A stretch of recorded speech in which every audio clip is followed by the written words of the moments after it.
আগামী সপ্তাহে জেলা ও বিভাগীয় ক্রীড়া সংস্থা নির্বাচনের অ্যাডহক কমিটি ঘোষণা করবে।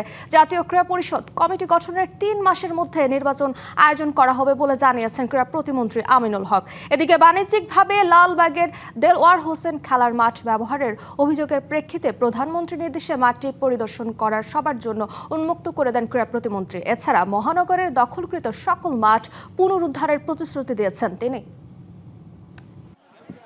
হঠাৎ মন্ত্রণালয় রেখে মাঠ পরিদর্শনে ক্রীড়া প্রতিমন্ত্রী আমিনুল হক। লালবাগের দেলোয়ার হোসেন খেলার মাঠ বাণিজ্যিকভাবে ব্যবহারের সংবাদ নজরে এসেছে প্রধানমন্ত্রী তারেক রহমানের। প্রধানমন্ত্রীর নির্দেশেই ঝটিকা অভিযানে দেশের ক্রীড়া অভিভাবক। পরিদর্শন শেষে খেলার মাঠটি উন্মুক্ত করার জন্য নির্দেশনা দিয়েছেন ক্রীড়া প্রতিমন্ত্রী। ইনস্ট্রুমেন্টগুলো পরিবর্তন করে সুন্দরভাবে আমরা যাতে আগামী 7 দিনের ভিতরেই যাতে এটিকে সমাপ্ত করতে পারি সে বিষয়ে ইতিমধ্যে নির্দেশনা দেওয়া হয়েছে ইনশাআল্লাহ।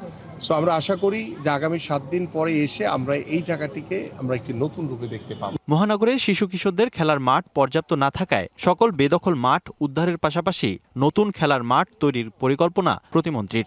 মাঠগুলোকে সংরক্ষণ করার জন্য ইতিমধ্যে আমাদেরকে নির্দেশনা দিয়েছেন। একটি প্রধানমন্ত্রী কার্যালয় থেকে একটি কমিটিও করে দেওয়া হয়েছে।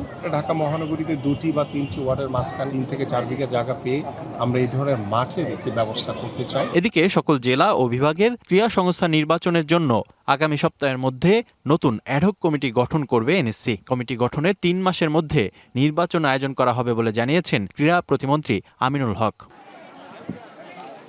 মাঠ পরিদর্শন শেষে ফুটবল নিয়ে মেতে ওঠেন ক্রীড়া প্রতিমন্ত্রী। Rifat Miron, DBC news, Dhaka.